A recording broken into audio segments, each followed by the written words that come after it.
ये फैन बंद कर दीजिए किशोर भाई। आज से एक नया मास शुरू हो गया। कौन सा मास शुरू हो गया अभी? जून महीना। और जून महीना किसके लिए गाया जाता है? मम्मा के लिए। तो 24 दिन है हमारे पास। क्या क्या करेंगे इन 24 दिनों में? मम्मा की कोई भी एक क्वालिटी,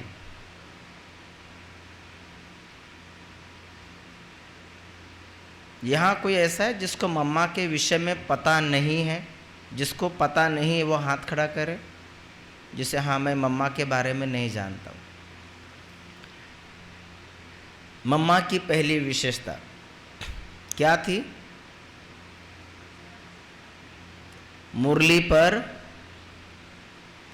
ब्रह्मा बाबा जब क्लास लेते थे सवेरे 6:30 बजे, तो 6:30 बजे तक यदि आप पांडव भवन गए होंगे तो लेफ्ट हैंड साइड में एक संदली अभी भी रखी है,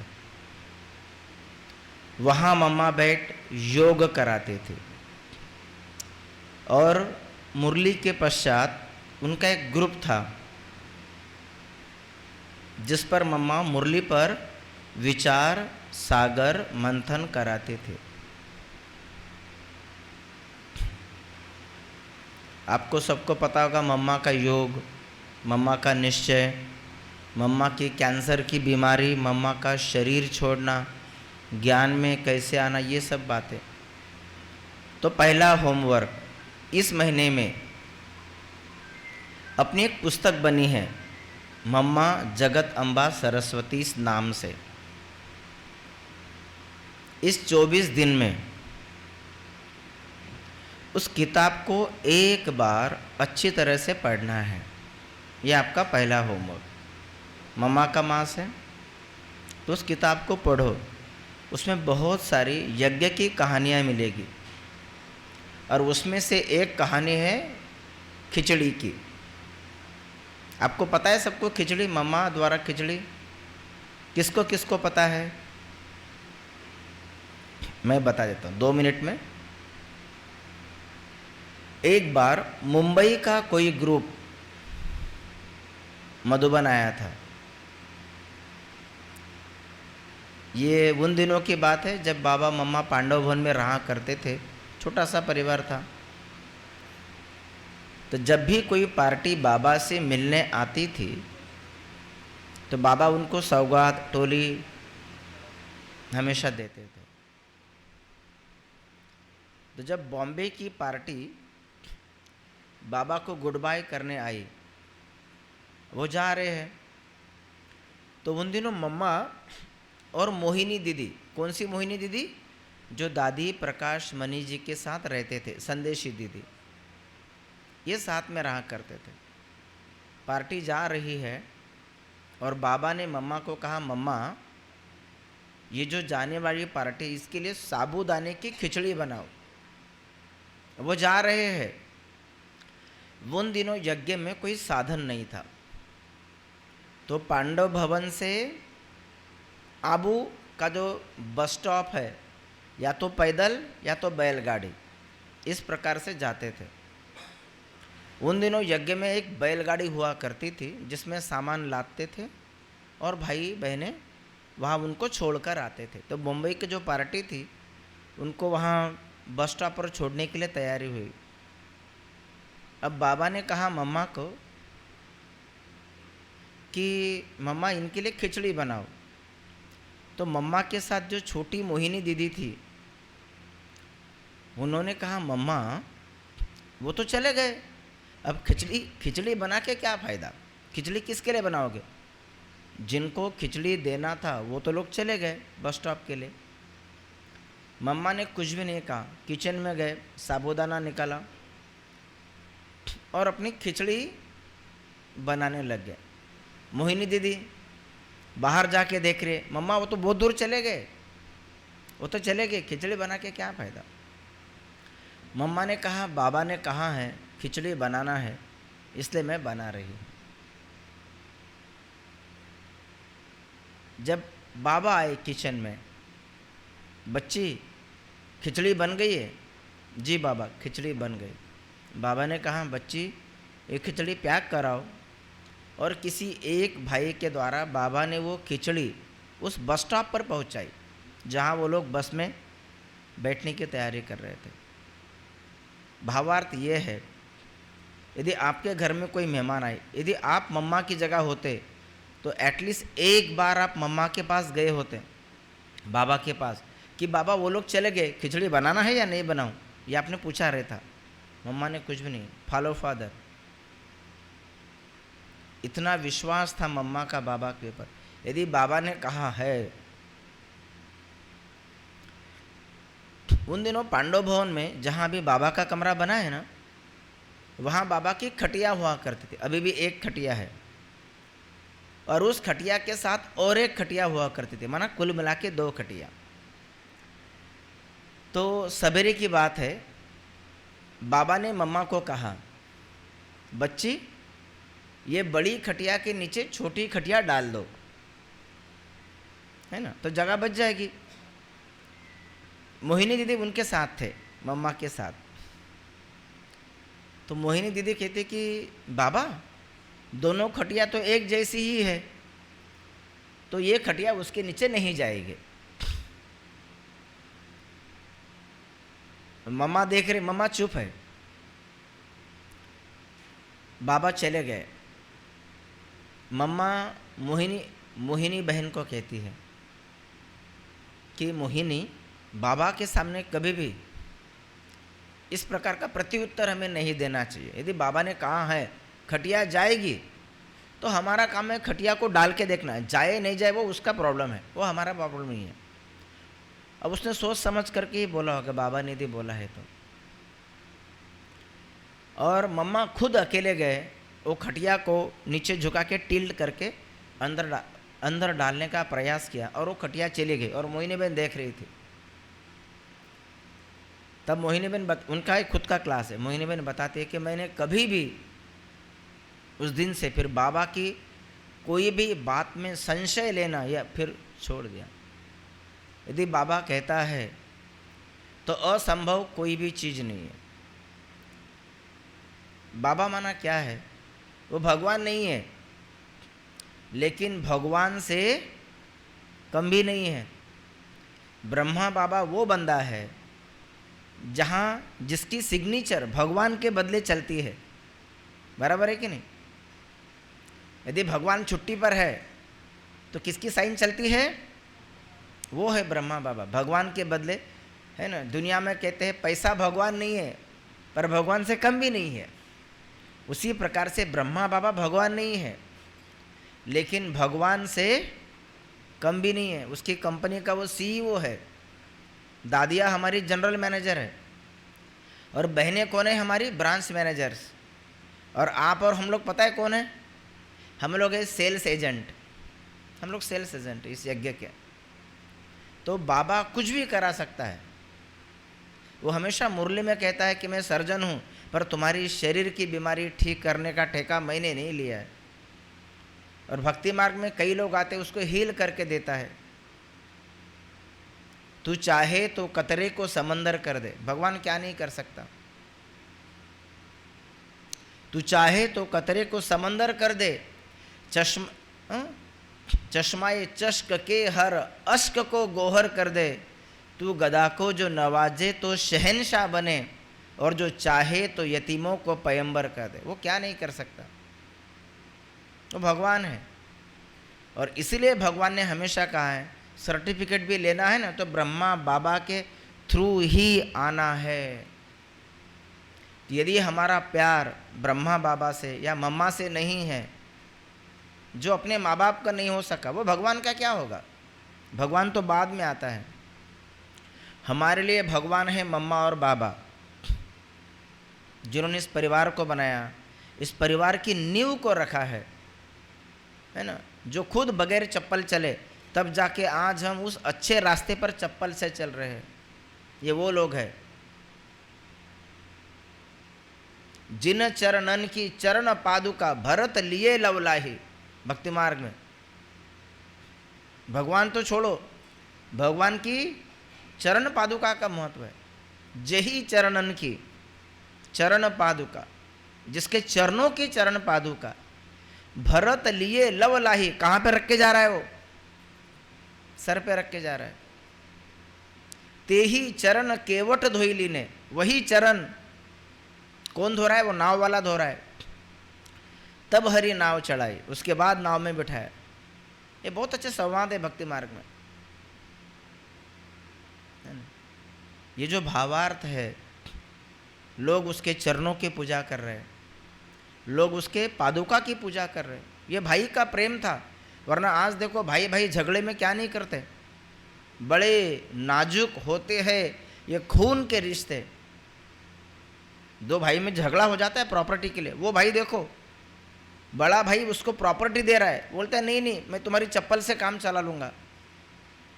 यह है भाई का प्रेम।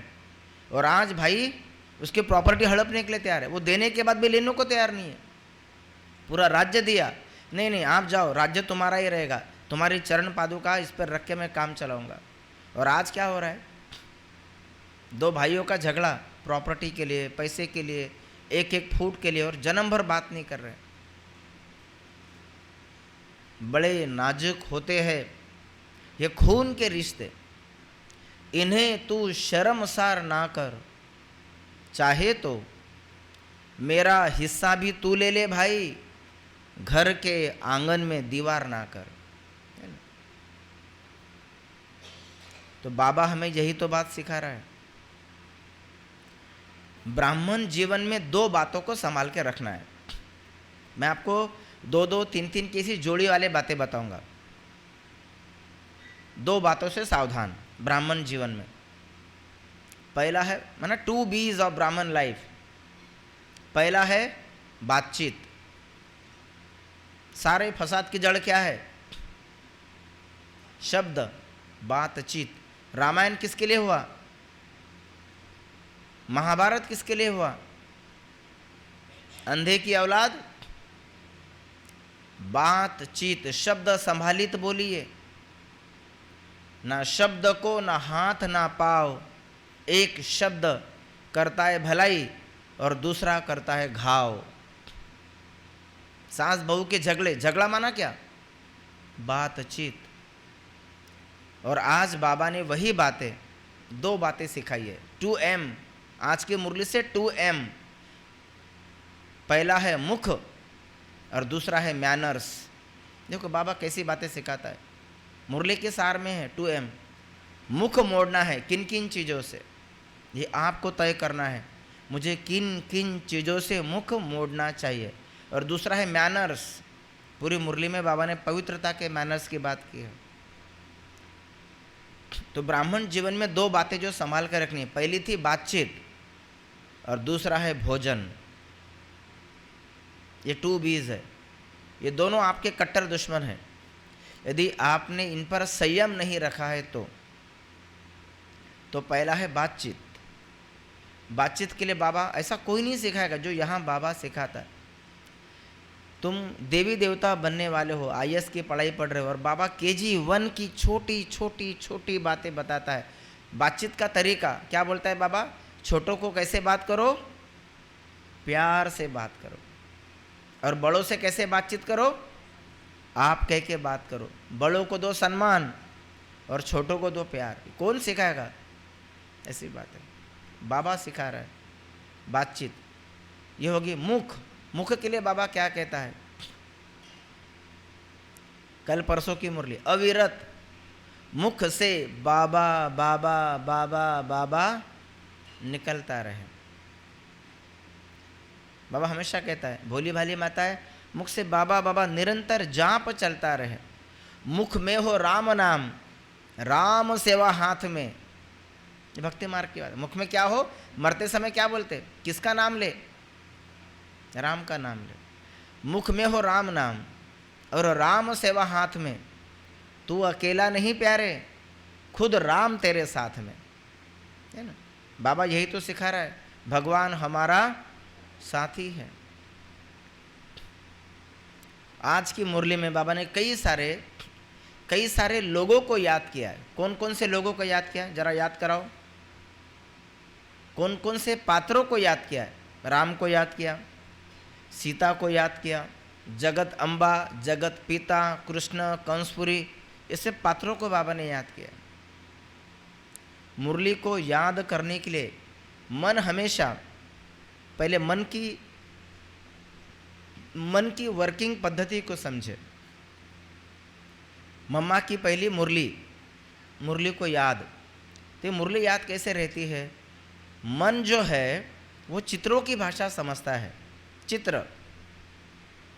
चित्रों की भाषा। इसलिए जब मुरली सुनते तो चित्र बनाना सीखे।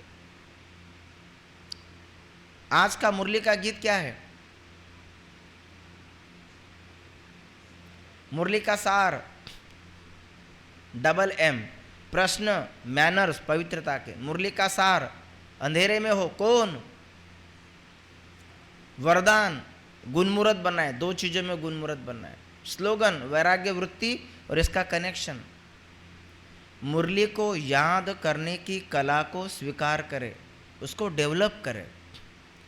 और मुरली को याद कौन करता है? मन। और मन हमेशा चित्रों की भाषा समझता है। तो इसलिए मुरली सुनते समय चित्रित करने की कला को डेवलप करें। कई सारे क्लासेस मिलेंगे आपको इस पर। और जब चित्रित करेंगे उसके बाद फिर आप उस पर विचार सागर मंथन करेंगे। यदि आपको ब्राह्मण जीवन में प्रगति करना है तो मुरली पर विचार सागर मंथन करने की कला को विकसित करना सीखें। ये संगम युग का समय सबसे अनमोल है। ये चाहकर के भी दोबारा लौट कर नहीं आएगा। आपकी भाग्य बनाने की वेला, this is the time only now, either use it or lose it, it's up to you. आज की मुरली का पहला शब्द है, पहला शब्द इस महीने के लिए, जून मास की मुरली, और पहला शब्द है, अब तुम लोग मुझे बताना आंसर। पहला शब्द है मीठे बच्चे, बाप की श्रीमत है। पहला शब्द, वेरी पावरफुल वर्ड। क्या है बाप की श्रीमत? आप लोग बताओ बाप की श्रीमत क्या है? अवचट जी, बाप की श्रीमत क्या है? पहला ही शब्द है बाप, ये बाप की श्रीमत है। क्या है बाप? किशोर भाई, बाप की श्रीमत क्या क्या है? यहाँ कोई भी रॉन्ग नहीं, सब बताते चलो, नो प्रॉब्लम। क्या क्या श्रीमत है? खुद को आत्मा समझकर एक बाप को याद करो, ये बाप की श्रीमत। फिर उसके बाद बाकी सब अन्य श्रीमत भी है। हर एक चीज जो इस मुरली में कही गई है वो क्या है? श्रीमत। श्री के मुखार विंद से दी गई राय, मत माना मुरली, मुरली माना बातचीत। सवेरे उठना है, ये पहली श्रीमत है। पहले यज्ञ में अमृतवेला नाम की कोई प्रथा नहीं थी, लेकिन मम्मा ने अमृतवेला, इस पद्धति को मम्मा ने चालू किया। बड़ी दीदी ने भोग लगाना चाहिए, इस पद्धति को चालू किया। सब एक एक की देन है। भाई जी ने बाबा के कमरा होना चाहिए, उस बाबा के कमरे की प्रथा को चालू किया। और दादी जानकी ने मुरली पर कैसे विचार सागर मंथन करना चाहिए, उसके बगैर ब्रेकफास्ट नहीं करना है, इस कल्चर को चालू किया। विदेश में सेवा कैसे बढ़े, इसका श्रेय दादी प्रकाश मणि को जाता था। पहली बार 70s में जगदीश भाई को भेजा, रतन मोहिनी दादी को भेजा, सेवा का विस्तार। तो ये सब श्रीमत थी। पहले जो श्रीमत थी, मम्मा और दादी जानकी पूना में रहते थे। उन दिनों अपने ज़्यादा सेंटर्स नहीं थे, पता नहीं मैंने आपको यहाँ बताया नहीं बताया। 70s में जब ब्रिजमोहन भाई बॉम्बे में गया एक सभा में भाषण देने, तो कहता है कि हम लोग बहुत बड़ी संस्था से आए हैं, हम कोई छोटी मोटी संस्था से नहीं है, पूरे भारत में हमारे 11 सेंटर्स है। कौन बोल रहा है? ब्रिजमोहन भाई। पूरे भारत में कितने सेंटर है हमारे? 11 सेंटर है, और हम लोग कोई छोटे मोटे समझ रहे हो क्या हमको? ये उस समय, आज बॉम्बे की गलियों में 11 सेंटर होंगे। नशा था। मम्मा और दादी जानकी बॉम्बे में रहते थे, तो उन दिनों ट्रंक कॉल होते थे, टेलीफोन नहीं होते थे। सवेरे जाते थे, मुरली सुना, सवेरे घर से बाहर, भैया आपके घर में कमरा है? हाँ है कमरा, फ्री में मिलेगा? सीधा दादी जानकी बताते। मेरा सौभाग्य है, मैं दादी जानकी के साथ 12 साल बहुत नज़दीक रहा हूँ, इसलिए मुझे उनके विषय में काफ़ी अच्छी जानकारी उन दिनों अच्छी मिली थी। तो दादी कहती थी, हम लोग जाते थे, सीधा पूछते थे, कमरा है? हाँ है, फ्री में मिलेगा? सीधा फ्री में।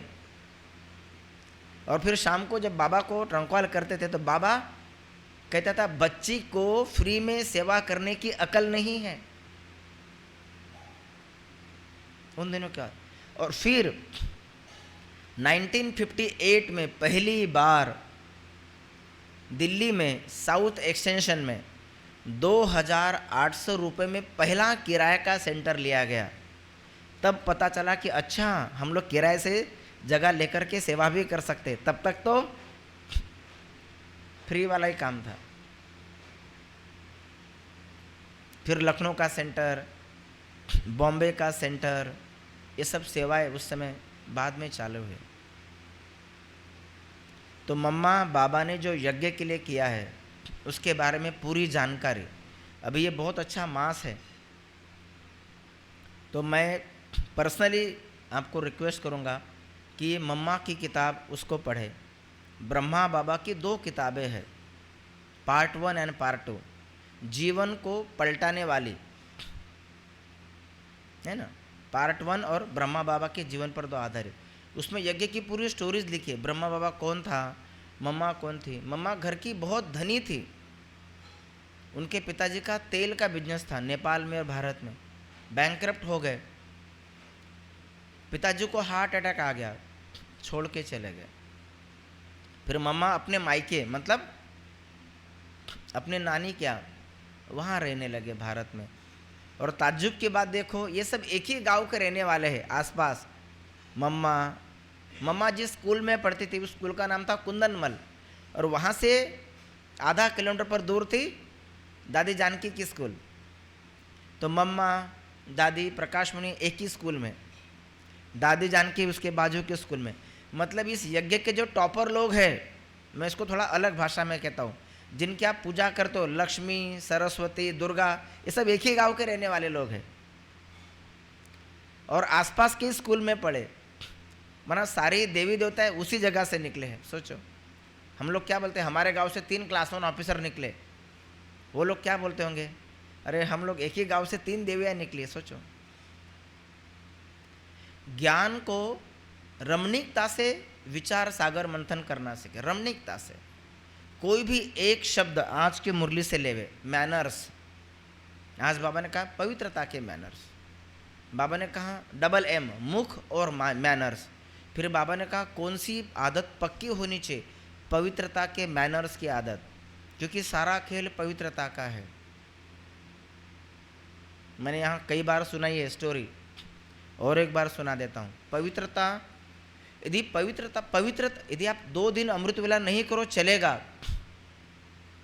पर लाइफ में एक बार भी अगर अपने मन, वचन और कर्म से पवित्रता का खंडन किया है, बाबा उसका मुंह कई बार आता है मुरली में, ऐसे बच्चे से मुंह वो मरा भला, ऐसा आता है।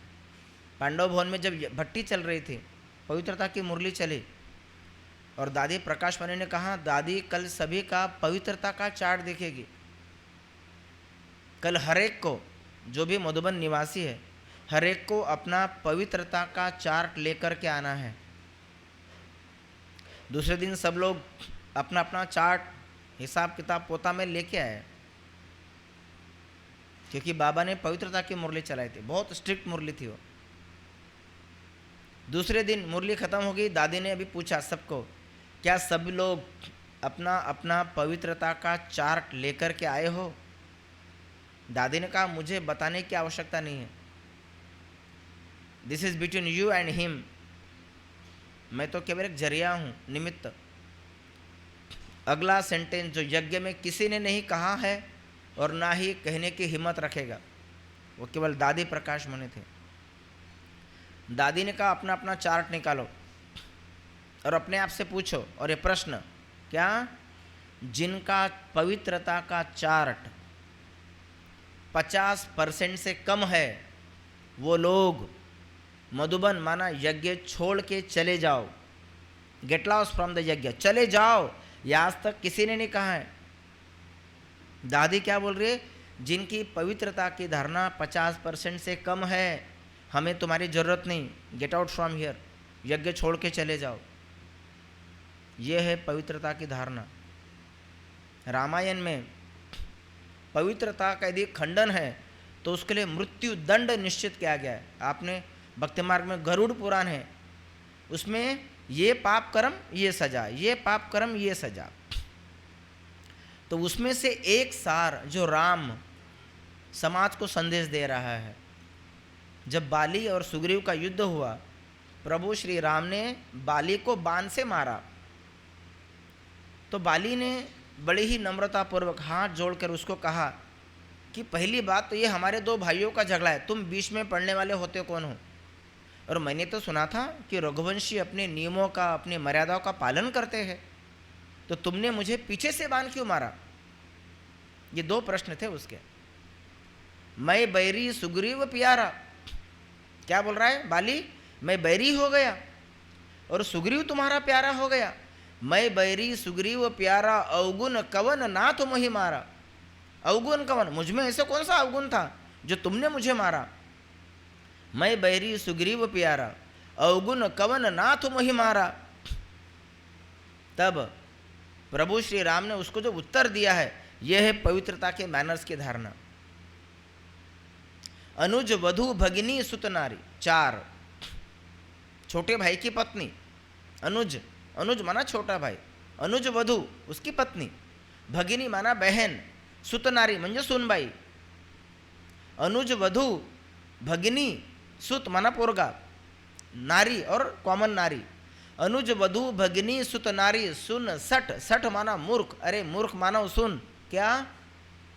अनुज वधु भगिनी सुत नारी, सुन सठ, कन्या समय चारी। ये चारों किसके बराबर है? कन्या के बराबर है, अपनी संतान के बराबर है, अपनी लड़की के बराबर है, कन्या के बराबर है।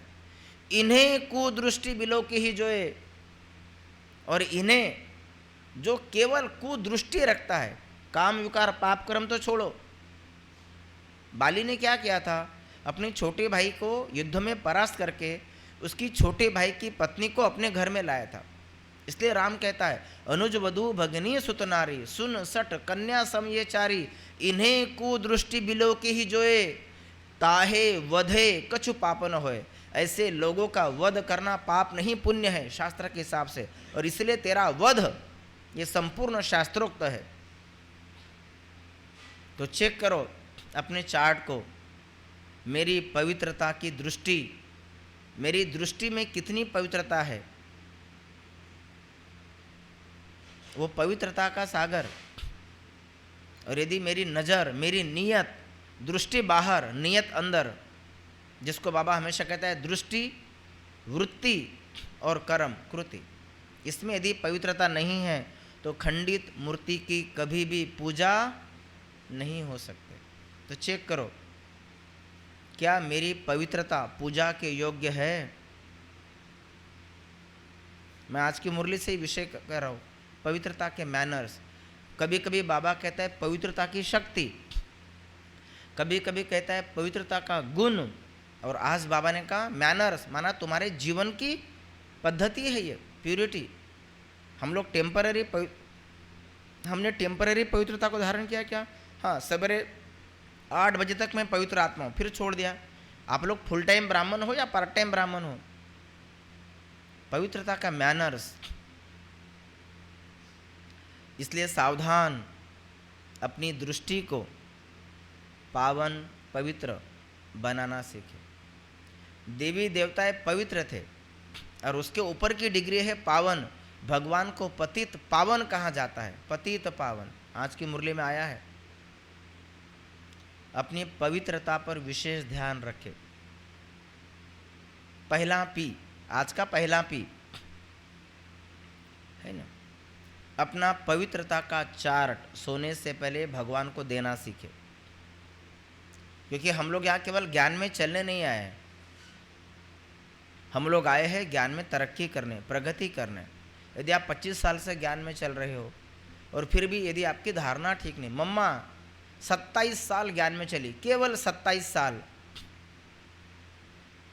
27 साल ज्ञान में चली मम्मा, और फिर भी मम्मा बनी, यज्ञ में 5 पैसा नहीं दिया, फिर भी लक्ष्मीपति बनी, धन लक्ष्मी बनी।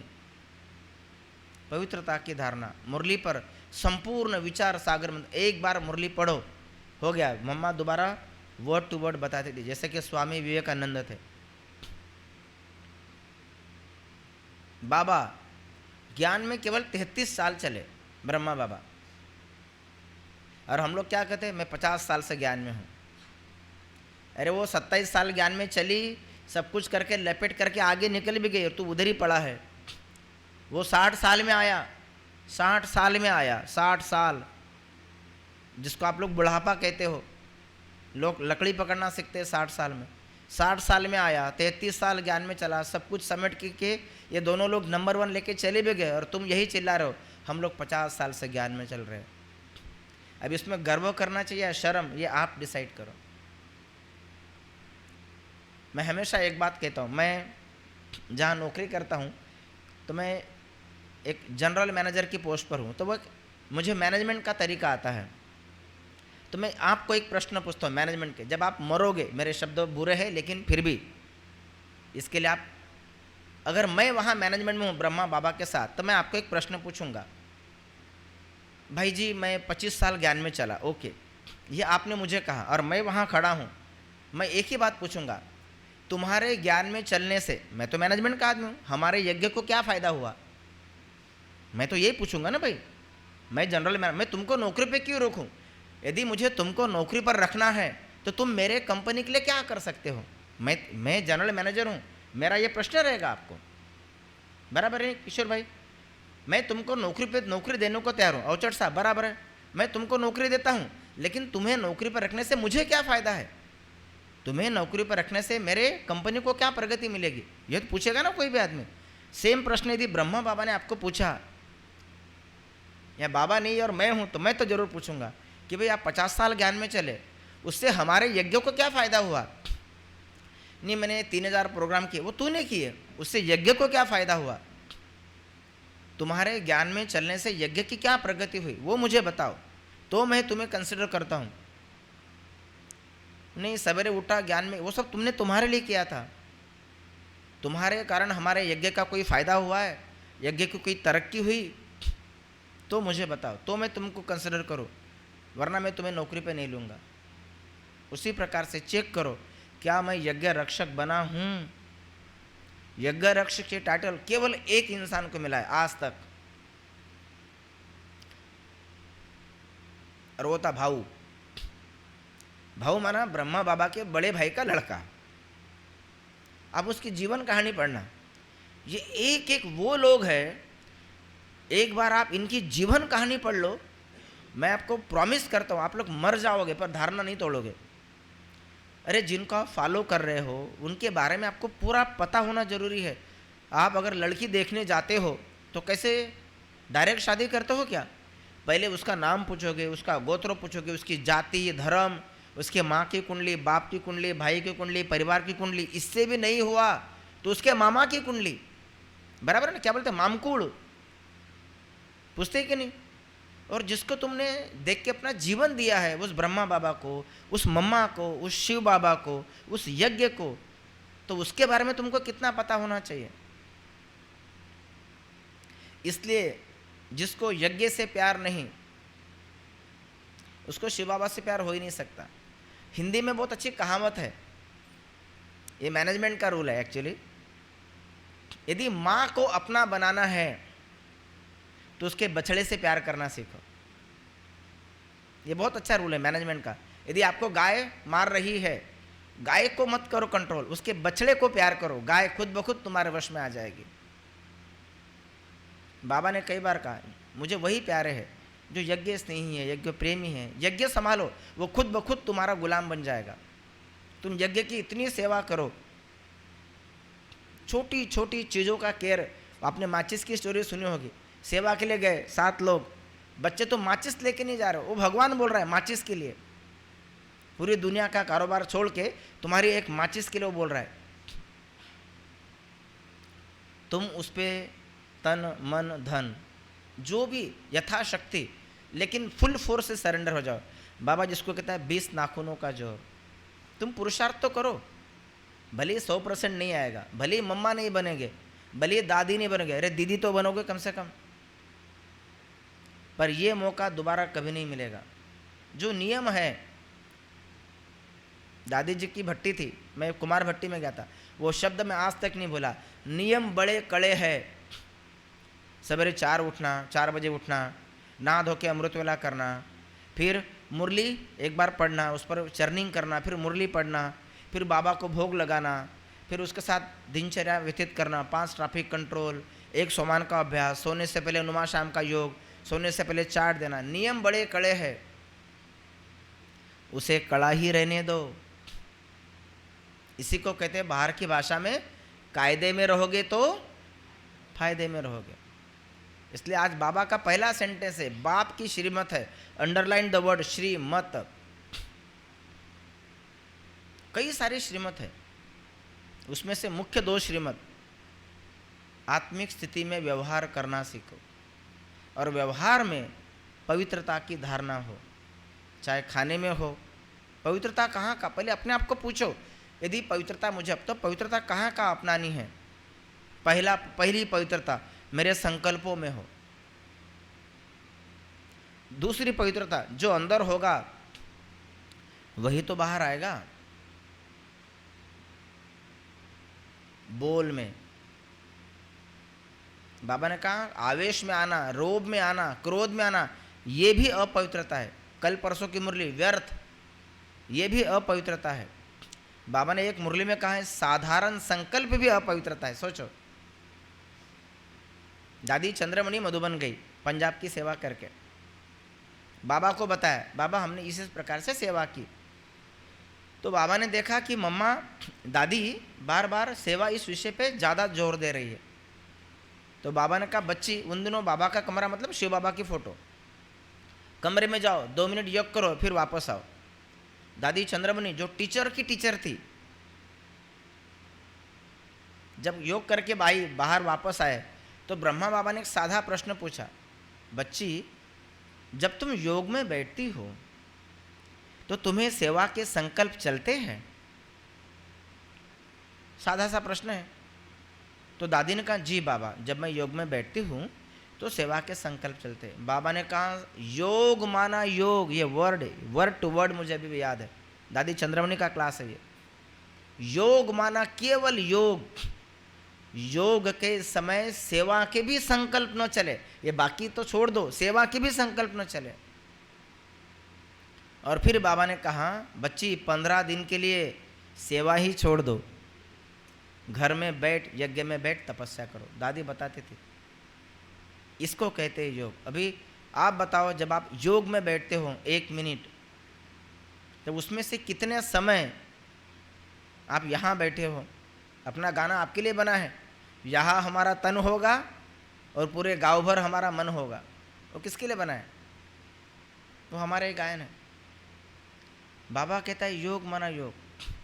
पहले आता है विचार सागर मंथन, योग की स्टेप्स, 4 स्टेप्स, विचार सागर मंथन।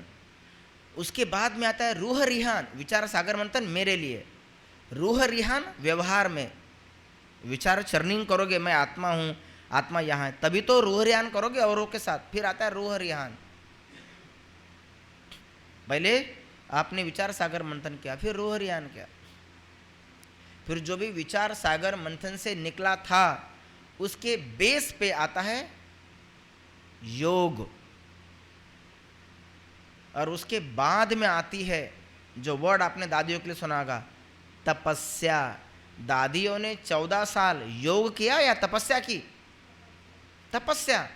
तपस्या माना ओनली योग, तपस्या माना बेहद का वैराग्य। तपस्या बहुत बड़ा शब्द है। तो दादियों ने 14 साल योग नहीं किया। हम लोग बोलते हैं 3 मिनट योग में बैठेंगे, 3 मिनट तपस्या करेंगे, ये नहीं बोलते।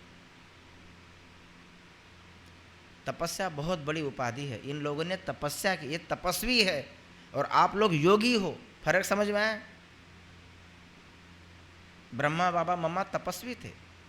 तपस्वी माना जिसके पास मन वचन कर्म वाक सिद्धि प्राप्त थी, उन्होंने बोल दिया वो हो गया, उसको कहते तपस्वी। दादी प्रकाश मणि ने जब अंतिम समय था, दादी कहती है बाबा को, बाबा मुझे शरीर छोड़ना है। बाबा कहता है बच्ची तुम शरीर में रह सकती हो, रह करके भी सेवा कर सकती हो। 13 नवंबर 2007 का मैसेज है ये, उसमें ये बाबा ने कहा है। पर दादी की जिद थी, नहीं बाबा मुझे शरीर छोड़ना है। बाबा, ये बाबा का शब्द देखो, बाबा कहता है जो बच्चे बाप समान बन जाते हैं, मैं खुद भगवान भी उनके मर्जी के खिलाफ नहीं जा सकता। इतनी बड़ी बात बोल दी बाबा ने।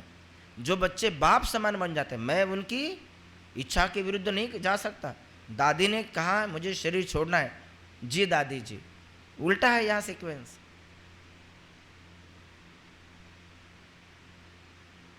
बाबा भी उनका गुलाम बन जाता है। वो आएगा, 100 बार आएगा, तुम्हारी हाजी हाजी करेगा, सेवा करेगा। लेकिन कब? जब आप बाबा से प्रामाणिक हो, तब जब आप बाबा की यज्ञ से समर्पित रूप में, समर्पित का अर्थ ये नहीं कि केवल घर में या सेंटर में रह के सफ़ेद साड़ी या कुर्ता पैजामा पहन के ब्याज लगा के, उसको समर्पित नहीं कहते। समर्पण की जगदीश भाई ने बहुत बड़ी डेफिनेशन बताई है, बहुत बड़ी डेफिनेशन। समर्पित माना इज इक्वल टू ब्रह्मा बाप समान। चेक करो क्या मेरे संकल्प ब्रह्मा बाप समान हैं? ब्रह्मा बाबा ने एक भी आदमी का कोर्स नहीं करा है पूरे जीवन में। Can you imagine? Brahma Baba ने पब्लिक में एक भी भाषण नहीं दिया। Can you imagine? मतलब कोर्स करना, भाषण देना, ये और नंबर 1 का कोई आपस में कनेक्शन ही नहीं है। आपने आज तक मुझे दिखाओ यूट्यूब में ब्रह्मा बाबा बाहर में जाके भाषण करके आए। ब्रह्मा बाबा किसी सभा में जाके 4 लोगों को भाषण कभी नहीं मिलेगा आपको। Brahma Baba was a purely man of management. Foresight थी, विजन था। ब्रह्मा बाबा एक विजनरी व्यक्ति थे। उसने एक मिशन की जिम्मेवारी ली थी। कौन सोचेगा 60 साल का आदमी और वो बोल रहा है ये यज्ञ के, भैया मैं धंधे वाला आदमी हूँ, तो अब किसी और आदमी को देख, बोल सकता था उस समय ब्रह्मा बाबा। अरे मैं 4 लड़कियाँ 2 लड़के मेरे, भाई तो किसी और आदमी से बात करने यार, मैं तो धंधे वाला आदमी हूँ, सिंधी आदमी हूँ। बोल सकता था शिव बाबा को, किसी और को पकड़, भाई मेरे पल्ले क्यों पड़ रहा है। उसने जाना, पहचाना, जिम्मा लिया, 60 साल में एक नई जिंदगी चालू की। और आज 145 देशों में ब्रह्मा बाबा का परिवार है। शिव बाबा का परिवार नहीं कहूँगा मैं, क्योंकि उसकी फैमिली नहीं है, उसको बॉडी नहीं है। ये साकार मुरली माना ये है ब्रह्मा बाबा के अनुभव। आप जो मुरली सुनते हो ना, ये ब्रह्मा बाबा के अनुभव है। अनुभव, भोग लगाओ, ब्रह्मा बाबा का अनुभव, ये करो वो करो, ये सब साकार मुरली माना तुम ब्रह्मा बाबा के, शिव बाबा बात कर रहा है और ब्रह्मा बाबा अनुभव शेयर कर रहा है। जिसी को, इसी का ये भक्ति मार्ग में नाम दिया गया है भागवत। भागवत माना उसकी लीला है। श्रीमद् भगवत गीता में ज्ञान मिलेगा और भागवत में कथाएं मिलेगी, प्रसंग मिलेंगे। इसलिए इस्कॉन में जाओ, वो लोग श्रीमद् भगवत गीता को नहीं, भागवत को ज़्यादा मानते। कृष्ण लीला, प्रसंगों को जानते, क्योंकि प्रसंगों को याद करोगे तो उसकी याद आएगी। इसलिए हमने कहा चित्रों को याद करो। श्रवणम पहला है, श्रवण सुनना। कीर्तनम, उसका कीर्तन करो। श्रवणम कीर्तनम, विष्णु स्मरणम, पाद सेवनम, अर्चनम, वंदनम, दास्यम, सख्यम, और आखिरी स्टेप है आत्मनिवेदनम। जाओ, जो हमारे यहाँ पहले बताया जाता है वो है नवदा भक्ति की लास्ट स्टेप। पतंजलि योग ले लो, पतंजलि में भी सेम है। यम, यम माना क्या करना चाहिए, नियम क्या नहीं करना चाहिए। यम नियम, फिर कैसे बैठना है, यम नियम आसन, कैसे बैठना है, प्राणायाम हर सांस में, यम नियम आसन, प्राणायाम, प्रत्याहार, क्या नहीं खाना है, प्रत्याहार धारणा के लिए मुख्य सार, क्या नहीं खाना है, यम नियम आसन, प्राणायाम, प्रत्याहार, धारणा, सातवां ध्यान, और आखिरी में आता है समाधि। यम नियम आसन, प्राणायाम, प्रत्याहार, धारणा, ध्यान और आखिरी में समाधि, जो अपने यहाँ पहले दिन आपको बताया जाता है।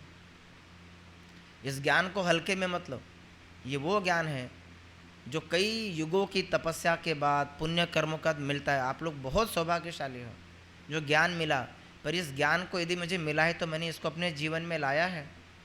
यदि नहीं लाया तो कौन कब लाओगे? मरने के बाद। क्योंकि यदि आप बाहर की चीज़ों में फंसे हुए हो, बाहर के संसार को कोई नहीं पूछता, तुम्हें इसलिए यहाँ बिठा के रखा है क्योंकि तुमने भगवान को पहचाना है, जिनके महलों में जलते थे हजारों रंग के फानूस। जो राजा थे, महाराजा थे, जिनके महलों में ऐसे दिए जलते थे, झाड़ उनकी कब्र पर है। आज उसकी कब्र पर क्या है? झाड़। अब हूं न हाँ कुछ भी नहीं, नामो निशान मिट गया। लेकिन हम मरने के बाद भी बाबा कहता है मैं तुम्हें लेने आऊँगा, मैं, I the God will come, the Lord is the strength of my life, of whom I shall be afraid of. Church का महावाक्य है, बाइबल का chapter number 23 verses number 7, the Lord is the strength of my life. खुद भगवान मेरी ताकत है, मेरी शक्ति है। ऑफ हुम, तो फिर किससे डरने की मुझे ज़रूरत है? वो ज्ञान की ही एक लाइन है और उस पर वो लोग अपनी जीवन पूरा बलिदान कर रहे हैं। इसलिए ज्ञान को हल्के में नहीं ले, ज्ञान और यज्ञ के नियमों को हल्के में नहीं ले। यज्ञ के नियम पालन करे, व्यक्तिगत पालन करे, कोई करे या नहीं करे। अब मैं मैनर्स की बात, 3 मैनर्स आपको सिखाता हूँ बस, फिर हम लोग क्लास ख़त्म करेंगे। आज मुरली है मैनर्स के ऊपर।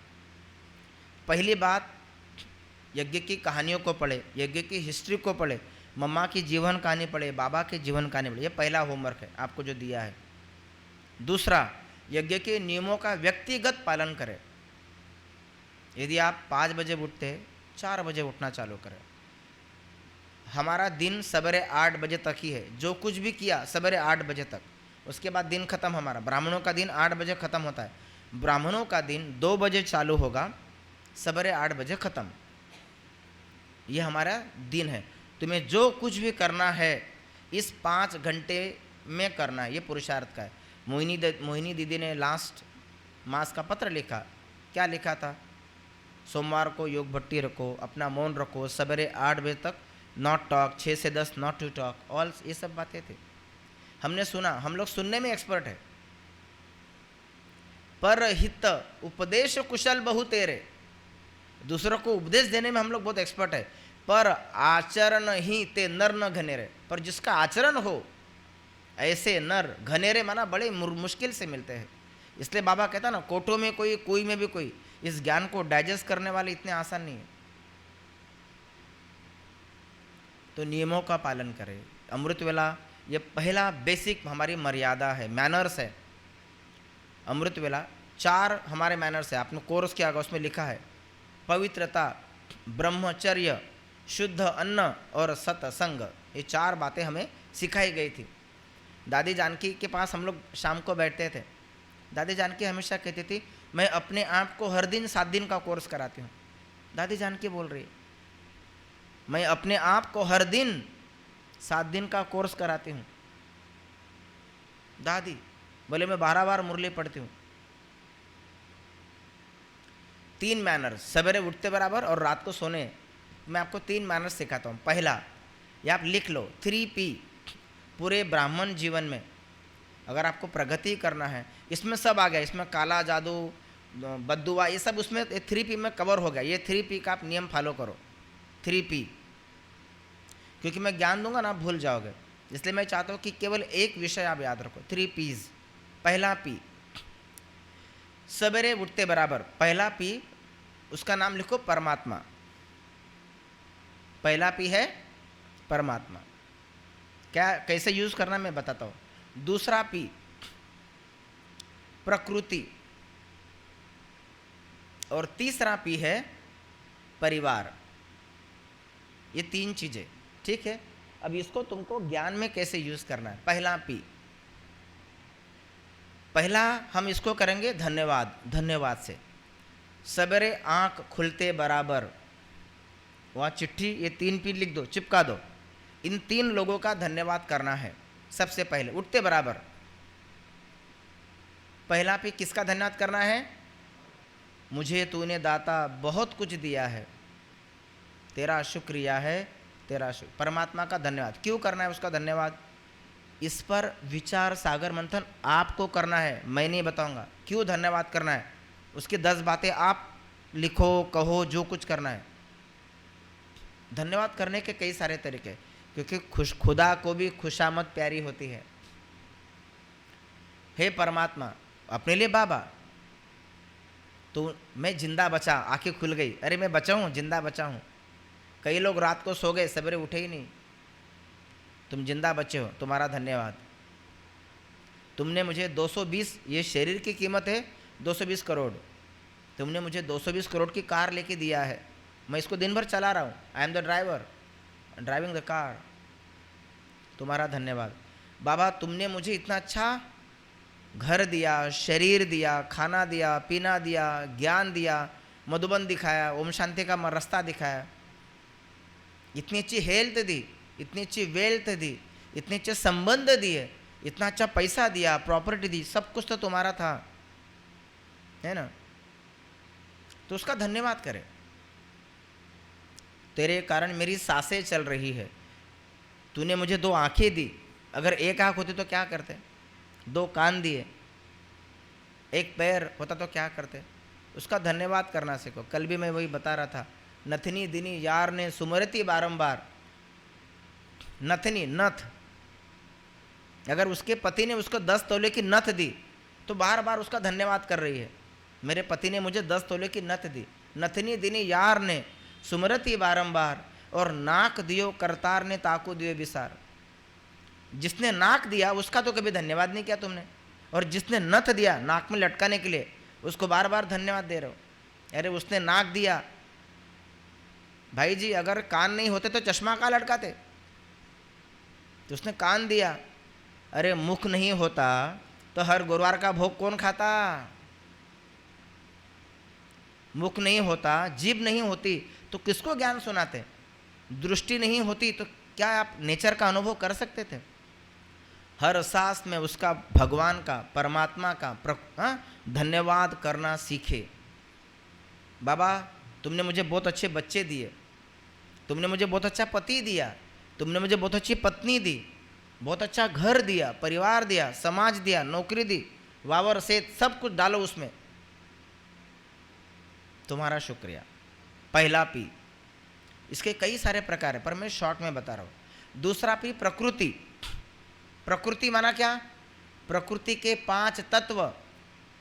एक दिन अगर सूरज छुट्टी पे चला जाए, भाई कल संडे है, मेरा खुद का दिन है, और संडे को मैं सन काम नहीं करता, तो क्या होगा तुम्हारा। चांद ने कहा कल से मैं 15 दिन उधर घूमने जा रहा हूँ गोवा, 15 दिन तुम मैनेज कर लो, क्या होगा। अगर हवा ने कहा भाई मुझे 1 घंटा इमरजेंसी आ गई है, मैं थोड़ा 1 घंटा घूम के आती हूँ, क्या होगा तुम्हारा। जल ने कहा कल 3 दिन तक किसी को 1 बूंद पानी नहीं मिलेगा, क्या होगा तुम्हारा। हवा, आकाश, धरती ने कहा मैं तुम्हारे पैर के नीचे से निकल रही हूँ 1 दिन के लिए, तुम्हारा क्या होगा। तुम्हारा वजूद ही नहीं है निसर्ग के बगैर। तो जो प्रकृति के 5 तत्व है, हवा, पानी, जल, अग्नि, वायु। तुम्हारा शरीर भी किससे बना है, ये शरीर तुमने उससे उधार पे लिया था, प्रकृति से। हे प्रकृति माँ, तुम्हारा धन्यवाद। जो तुम समाज को दोगे, यूनिवर्स को दोगे, वही तो यूनिवर्स तुमको देगा। प्रकृति का धन्यवाद, धरती माँ का, आकाश का, सूरज का, चांद सितारों का, नवग्रहों का धन्यवाद।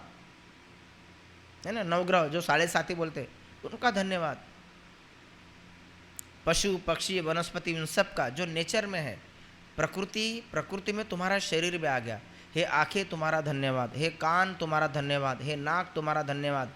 मराठी में कहते हैं डोना काकाजी, डोळे, नाक, कान, कातड़ी यानी जीभ, 5 इंद्रिया तुम्हारा धन्यवाद। हे ब्रेन तुम्हारा धन्यवाद, हे सर्कुलेशन सिस्टम तुम्हारा धन्यवाद, हे डाइजेशन सिस्टम, उसको बोलते हैं 1 BHK, brain, heart, kidney, lungs and liver, तुम्हारा धन्यवाद। शरीर के बगैर तुम पुरुषार्थ नहीं कर सकते।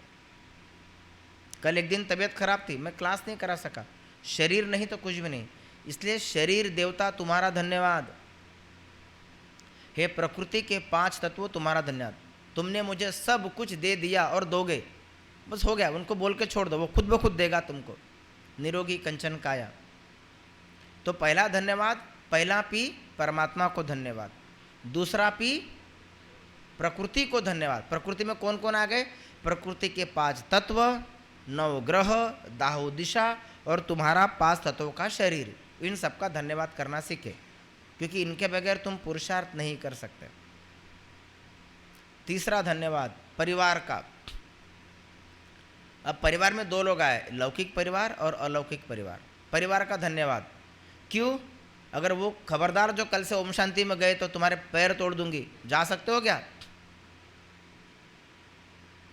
परिवार का धन्यवाद, उसके सपोर्ट के बगैर तुम पुरुषार्थ नहीं कर सकते। तो उन्होंने तुम्हें जन्म दिया है, माँ बाप ने, उनका धन्यवाद। परिवार का धन्यवाद इसलिए कहना है क्योंकि उनने तुम्हें दुनिया दिखाई। वो गीत क्या जिसमें कि कोई तान नहीं होता है, और वो इंसान क्या जिसमें कि कोई स्वाभिमान नहीं होता है। मंदिरों में मूर्तियों की पूजा करने वालों, माँ बाप से बढ़कर कोई भगवान नहीं होता है ना? तो ये परिवार है। पहले भगवान तुम्हारे माँ बाप है, तो परिवार में जो माँ है, बाप है, उनकी भी सेवा करना सीखो, उनका भी धन्यवाद करना सीखो। उन्होंने तुम्हें जन्म दिया।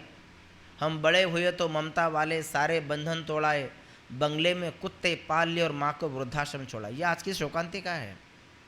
तो अपने परिवार का धन्यवाद, माँ का धन्यवाद, पिता का धन्यवाद, भाई का धन्यवाद। उनके कई सारे उपकार है तुम्हारे ऊपर, उनकी छोटी छोटी गलती को क्षमा करके उनका धन्यवाद करना सीखे। फिर यज्ञ ये भी परिवार है। तो इसमें ब्रह्मा बाबा का धन्यवाद, जो माँ बाप है, इधर भी तो माँ बाप है ना, मम्मा का धन्यवाद, दादियों का धन्यवाद, दीदियों का। कल से दीदी ने कहा खबरदार जो यहाँ आया तो गेट आउट फ्रॉम हियर, तुम मुरली में नहीं आ सकते, क्या करोगे तुम लोग? उस भोजन का धन्यवाद, मधुबन का धन्यवाद, मुरली का धन्यवाद, उस ड्रामा का धन्यवाद। ये सब हमारे फैमिली मेंबर्स है, बाबा, मुरली, मधुबन। तो सवेरे उठते ये एक मैनर धारण करना है। कौन सा? धन्यवाद देने का।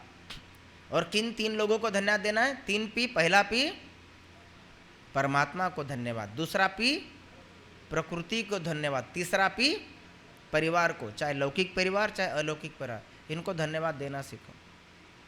क्योंकि कृतज्ञता जहाँ है वहाँ पीस है, वहाँ हैप्पीनेस है। इसलिए धन्यवाद देना सीखे, है ना। हमारा गीत भी है, धन्यवाद तेरा प्रभु। शाम को बैठ के सवेरे का जो अमृत वेला वो मेरे लिए है, शाम का अमृत वेला ये समाज के लिए है। सकाश दो, धन्यवाद दो, निसर्ग को धन्यवाद, तुम्हारे संबंध संपर्क में आने वाले हर एक व्यक्ति का धन्यवाद, शुक्रिया। ये सवेरे के 3 मैनर्स सिखाए। शाम के 3 मैनर्स, माफ़ करो, माफ़ी मांगो और भूल जाओ, उसको कहते हैं एफएफटी। फॉरगिव, माफ़ करना सीखो। फॉरगिव में दो, माफ़ी मांगना भी है, माफ़ी करना भी है। Seek forgiveness and forget the people. सोने से पहले सबको माफ़ करना सीखे, सोने से पहले सबको माफ़ी मांगना सीखे। शांति से जीने के 2 तरीके हैं। नंबर 1, माफ़ कर दो उनको जिनको आप भूल नहीं सकते। रूल नंबर 2, भूल जाओ उनको जिनको आप माफ़ नहीं कर सकते। बेसिक रूल्स है। यहाँ क्यों दे रहे हो जगह, यहाँ क्यों दे रहे हो जगह, यहाँ उसको बिठाओ। आप अपने माँ बाप के बगैर रह सकते क्या? नहीं, माफ़ कर दो। पर देखिए बाहर का व्यक्ति आपको बार बार परेशान कर रहा है, भूल जाओ। बैलेंस, माफ़ कर दो उनको जिनको आप भूल नहीं सकते। आप अपने माँ बाप भाई बहन को भूल सकते हो क्या? नहीं ना। उनकी गलतियों को माफ़ करना सीखो। क्यों? क्योंकि क्षमा वीरस्य भूषणम, अरे भगवान की आज्ञा है, तुम्हें माफ़ करना होगा क्योंकि मैं तुमको माफ़ कर रहा हूँ। यदि भगवान ने कहा बच्चे तुम तो सुधरने वाले हो नहीं, तुम्हें तो माया खा रहे, कल यहाँ आओगे क्या? नहीं आएंगे। फिर भी वो मीठे बच्चे बोल ही रहा है ना डेली। तो माफ़ करना सीखे, उसको कहते हैं let go and move on. और दूसरा है माफ़ी मांगना भी सीखे। जी बाबा, आजकल एटीट्यूड का बहुत बड़ा प्रॉब्लम है, कोई माफ़ी मांगना सीखा ही नहीं, लोगों में पेशेंस ही नहीं है, एटीट्यूड है। छोटे छोटे बच्चों में आज अभी जो जेनजी आ रहा है, एटीट्यूड का प्रॉब्लम है, जिसको बाबा कहते हैं ईगो। पेशेंस नहीं है, सबको अभी चाहिए। एक भाई भगवान के पास गया, हे भगवान मुझे पेशेंस दे, मुझ में संयम भर, मुझे पेशेंस दे, लेकिन थोड़ा जल्दी। ऐसा है, पेशेंस मांग रहा है लेकिन कैसे मांग रहा है? थोड़ा जल्दी देना। इसलिए नियमों का पालन करें, व्यक्तिगत पालन करें। बाबा जो मैनर्स सिखाता है उस पर विचार सागर मंथन करके उसको अपने जीवन में लाए। ठीक है, 2 मैनर्स, सवेरे के मैनर्स, शाम के मैनर्स, और सारे दिन में मुरली पर विचार सागर मंथन करना। अब 2 मिनट बचा है। इस 2 मिनट में बाबा की पहली श्रीमत, पहला मैनर, तुम आत्मा हो। चलो, योग में बैठते समय शरीर को ऐसा रखो कि वो देखे तो उसको लगे हाँ भाई मुझे याद कर रहा है, नहीं तो तुमको देख के निगलेक्ट कर दे। और चेहरा कभी भी सामने हो, ये योग के बेसिक नियम है। ये जो चेहरा है हनुवटी, क्यों भाई तुम नीचे देख के क्या नमाज पढ़ रहे हो क्या? समझ में नहीं। कई लोग मैंने देखा नीचे बैठेंगे ऐसे, वाई? नियम बड़े कड़े हैं, उसको कड़ा ही रहने दो। योग में ऐसा बैठो जिससे तुम्हारी अवस्था को हलचल वाला प्रयास न करना पड़े। रिलैक्स होकर के बैठो, टेंशन में नहीं, रिलैक्स, शरीर को ढीला चढ़ो परंतु सीधा। आपकी जो गर्दन है वो एक भाई मैं किससे आंखें मिला रहा हूँ, वो बात कर रहा है और मैं ऐसे हूँ, नहीं, ये इसका डिसरिस्पेक्ट है। सीधा बैठो। दूसरा, गर्दन को झुकाना नहीं है।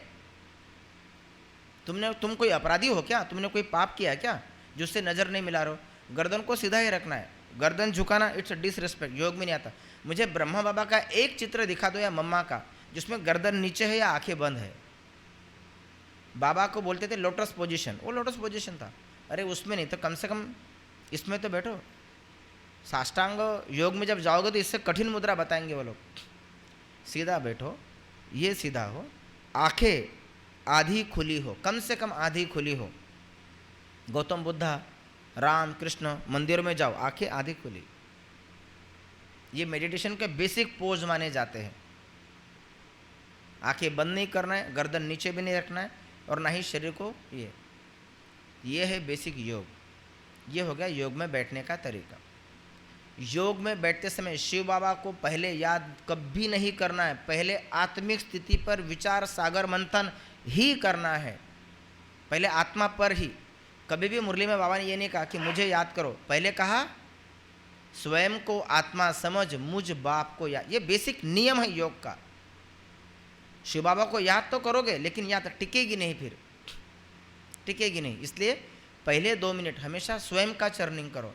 कल मैं वहाँ 7:30 का योग कंट्रोल कर रहा था पौनार में। वो 7:30 का योग कंट्रोल इतना अच्छा लगा मुझे, मैंने उस नियम को अपनाया, मैं सुखी आत्मा हूँ, और इस एक शब्द पर पूरा 3 मिनट का ट्रैफिक कंट्रोल किया। कोई भी एक विषय लो, योग में बैठते समय, अमृत वेले भी बैठते, पहले अपने आप को एक विषय दे दो, आज इन विषयों का मैं अभ्यास करूँगा। बगैर टारगेट के सफ़र करना, तुम वास्को द गामा हो जाओगे, भूल जाओगे। इसलिए योग के एक विषय लो, पवित्रता का। भगवान मुझ में पवित्रता की धारणा भर रहा है, मुझ में मैनर्स भर रहा है, गुण भर रहा है, ये। और फिर बाबा से शक्तियाँ लो, वरदान लो, ये। चलो 2 मिनट योग का अभ्यास करेंगे। चलो सब लोग स्ट्रेट बैठो, अपने आप को देखिए। अभी जो भी हमने सुना उसको रिवाइज करेंगे योग में। चलो, सवेरे का टाइम हुआ है और आपने आंखें खोली है। आप सवेरे उठे हो, आपने आंखें खोली। अभी कोई भी आंखें बंद नहीं करेगा योग में, ना झुटका ना नींद। इमेजिन करो कि सवेरा हो गया, अमृत वेला हो गया और आपने आंखें खोली है और आप बाबा को अभी धन्यवाद देने के लिए चल रहे हो। आपने गुड मॉर्निंग कहा, मीठे बाबा गुड मॉर्निंग, मीठे ड्रामा गुड मॉर्निंग, मीठे यज्ञ गुड मॉर्निंग। आपने गुड मॉर्निंग कहा और फिर 3P का अभ्यास। पहला, मीठे बाबा तुम्हारा दिल से कोटि कोटि धन्यवाद, पदम गुना धन्यवाद। मीठे बाबा आपने एक पत्थर को हीरा बना दिया, आपने एक नर को नारायण बना रहे हो। मीठे बाबा तुम्हारे आने से मेरे जीवन में खुशियाँ आई, बहार आई। तुम्हारा दिल से धन्यवाद। मैं तो इस संसार में भटक रहा था बाबा, तुमने मुझे लक्ष्य दिया, लक्षण भरे, मंजिल पर पहुंचाया, खुद की पहचान दी, स्वयं की पहचान, परमात्मा की पहचान दी, कर्म करने की हर एक गुह्य गति का ज्ञान दिया। मीठे बाबा तुम्हारा शुक्रिया। मैं तो अकेला चल रहा था बाबा, इस रास्ते में आपने मुझे ईश्वरीय परिवार का कारवा जोड़ दिया, मुझ में संगठन का बल भर दिया और मैं माला का मणि संगठन का, परिवार का सदस्य बना दिया। शुक्रिया बाबा, दिल से शुक्रिया। सवेरे तुम ही उठा रहे हो, रात को तुम ही तो सुला रहे हो, दिन भर तुम ही चला रहे हो, तुम ही पिला रहे हो, तुम ही तो खिला रहे हो। मीठे बाबा तुम्हारा दिल से शुक्रिया। बाबा तुमने मेरे सर पे हाथ रखा, सारे दुख दर्द कलह क्लेश दूर हुए। दिल से तुम्हारा शुक्रिया। आपने ही मुझे विघ्न विनाशक बनाया, आपने ही मुझे मास्टर सर्वशक्तिवान बनाया, आपने ही मुझे सफलता का सितारा बनाया। मीठे बाबा दिल से तुम्हारा शुक्रिया। बाबा मैं जहाँ पर भी जाता हूँ आपने ही मुझ में मधुरता भरी है, मेरे व्यवहार में मधुरता भर दी। मेरे होठों पर मुस्कान भरने वाले प्यारे बाबा तुम्हारा दिल से शुक्रिया। मेरे हर कर्म में सफलता भरने वाले मेरे मीठे बाबा तुम्हारा दिल से शुक्रिया। हे जगत निहंता, तुमने मुझे भी खिलाया और मेरे परिवार को भी अपना बनाया, तुम्हारा दिल से शुक्रिया। मेरे जीवन की नैया को चलाने वाले मेरे मालिक, मेरे हमदम, मेरे दोस्त, मेरे खुदा, तुम्हारा दिल से शुक्रिया। फिर आ जाए प्रकृति पर। हे प्रकृति माता, तुमने हमें फ्री में हवा दी, पानी दिया, जल दिया। सूरज मामा, चंदा मामा रात दिन हमारे लिए काम कर रहे हैं। धरती माता, तुमने मुझे सब कुछ फ्री में दिया। मेरे 84 जन्मों को तुमने साक्षी होकर के देखा है। तुम्हारी गोद में मैंने मेरे 84 जन्मों को बिताया है। हे धरती माता, तुम्हारी गोदी में मैं खेला हूँ। मेरा हर जन्म तुम्हारी गोदी में हुआ है। भगवान के बाद तुम ही तो हो जिसने मुझे छोटे से लेके बड़े होते तक देखा है। हर जन्म में अपना सहयोग दिया, शुद्ध हवा दी, पानी दिया, जल दिया, अग्नि दिया, आकाश दिया, धरती दिया। 9 ग्रहों ने, 9 दिशाओं ने, प्रकृति के 5 तत्वों ने मुझे एक अच्छा सुंदर शरीर दिया। हे धरती माता, हे निसर्ग माता, हे यूनिवर्स माता, तुम्हारा दिल से धन्यवाद। हे शरीर के 5 तत्वों, हे शरीर की 7 कर्म इंद्रियों को चलाने वाली संस्थाओं, immunity, maturity, circulation, digestion, respiration, reproductive and nervous system, तुम्हारा दिल से धन्यवाद। हे शरीर के अंगों, हे जीभ, तुम्हारा धन्यवाद। तुम्हारे पर माँ सरस्वती विराजमान होकर हर एक आत्मा को ज्ञान रत्न प्रदान कर रही है। हे जीभ तुम्हारा धन्यवाद। हे दृष्टि तुम्हारा धन्यवाद। आँखों तुम्हारा धन्यवाद।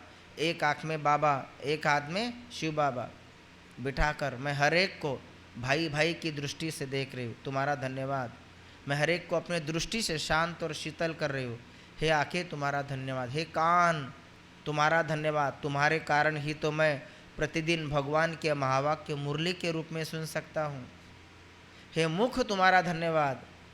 प्रतिदिन जो भगवान खा रहा है वही मुझे खाने का सौभाग्य मिल रहा है। हे मुख तुम्हारा धन्यवाद, हे दांत तुम्हारा धन्यवाद, हे होठ तुम्हारा धन्यवाद, आंखें, नाक, हे नाक तुम्हारा धन्यवाद, हर सांस में भगवान की याद, आंखें, नाक, कान, जीभ, हे जीभ तुम नहीं होते तो शायद मैं ब्रह्मा भोजन का स्वाद नहीं चख पाता, जो देवी देवताओं को दुर्लभ है, तुम्हारा धन्यवाद।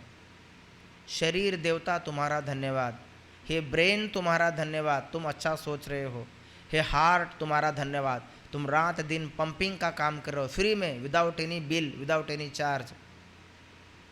हे दिल तुम्हारा दिल से धन्यवाद, हे किडनी तुम्हारा धन्यवाद, हे लंग्स तुम्हारा धन्यवाद, हे लीवर तुम्हारा धन्यवाद, हाथ तुम्हारा धन्यवाद, यदि हाथ नहीं होते तो मैं सत्कर्म कैसे करता। हे पैर तुम्हारा धन्यवाद, हर कदम में पदम जमा करने की कमाई तुम करवा रहे हो जन्म जन्म के लिए। शरीर का, शरीर के पांचों तत्वों का, प्रकृति का, यूनिवर्स का, कॉस्मिक एनर्जी का, हे नौ ग्रहों तुम्हारा धन्यवाद, सोम मंगल बुध गुरु शुक्र शनि राहु केतु तुम्हारा धन्यवाद, तुम्हारी कृपा वरद हस्त बनकर के मुझे प्रगति प्रदान कर रही है। हे ब्रह्मा, हे विष्णु, हे शंकर, हे संपूर्ण देवी देवताओं, हे प्रकृति, पांचों तत्व तुम्हारा दिल से धन्यवाद। फिर आओ परिवार के ऊपर, हे मेरे लौकिक परिवार, माँ बाप भाई बहन तुम्हारा धन्यवाद, तुम ही तो मेरे प्रगति में आधार बने हो, मुझे प्रोत्साहन दे रहे हो।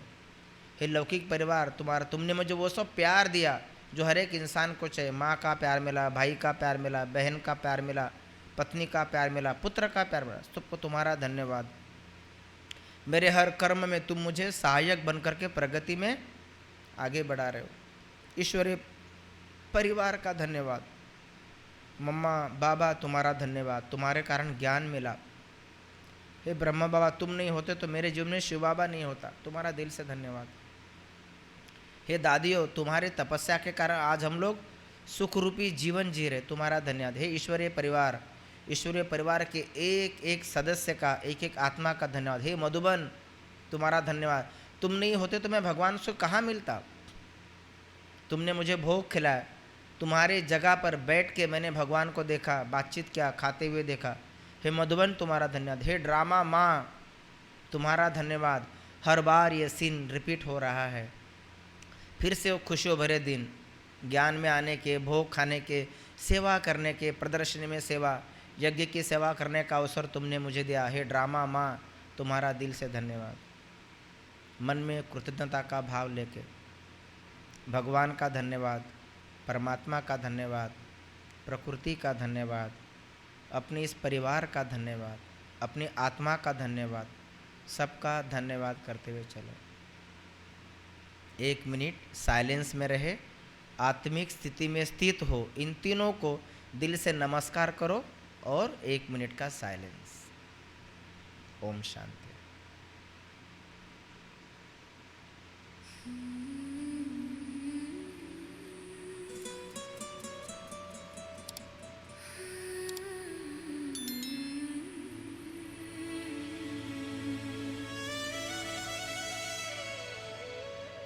धन्यवाद मेरे तन को जो हर पल मेरे लिए काम करता है। धन्यवाद मेरी सांसों को जो जीवन की डोर चलाती है। धन्यवाद मेरे दिल को जो कभी थकना नहीं जानता। धन्यवाद मेरी आँखों को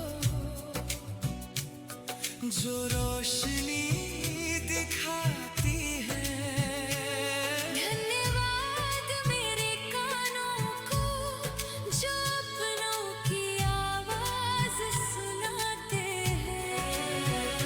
धन्यवाद मेरी नाक को जो खुशबू पहचानती है। धन्यवाद